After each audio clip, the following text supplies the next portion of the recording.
দীর্ঘ ৩ বছর পর আবারও ফুটবল মাঠে দেখা গেল বাংলাদেশি গোলরক্ষক আনিসুর রহমান জিকোকে।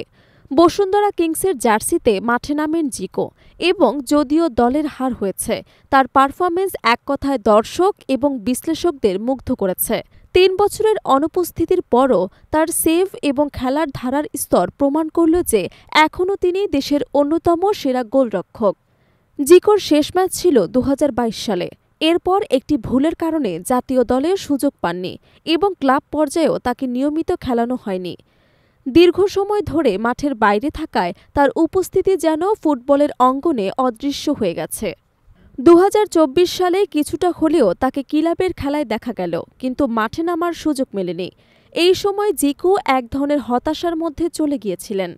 কিন্তু ২০২৫ সালে হামজা চৌধুরী, শামির চন এবং ফামিদুলদের ন্যাশনাল টিমে আসার পর জিকো যেন নতুন উদ্দীপনা পেলেন।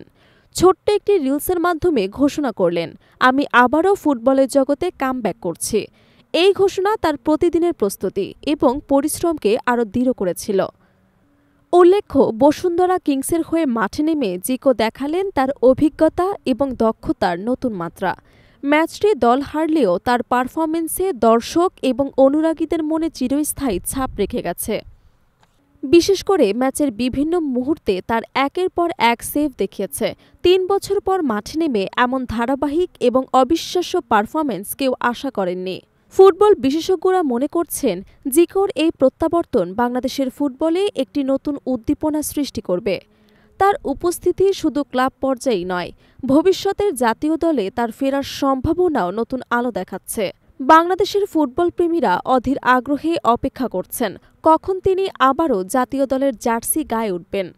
বাংলাদেশের ফুটবলে বাংলার বাজ পাখি উপাধিতে ভূষিত আনিসুর রহমান জিকো প্রমাণ করেছেন, হাল ছাড়ার সুযোগ নেই।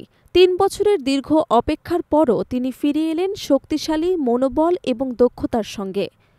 পুরো দেশ এখন একাক্ষে দেখছেন তার পরবর্তী পদক্ষেপ এবং ভবিষ্যতের জাতীয় দলের জন্য তার ভূমিকা নিয়েও আলোচনা শুরু হয়েছে। বাংলাদেশের ফুটবল প্রেমীদের জন্য এটি একটি আশার বার্তা। আনিসুর রহমান জিকো ফিরেছেন এবং তার ফুটবল যাত্রা এখনও চলমান।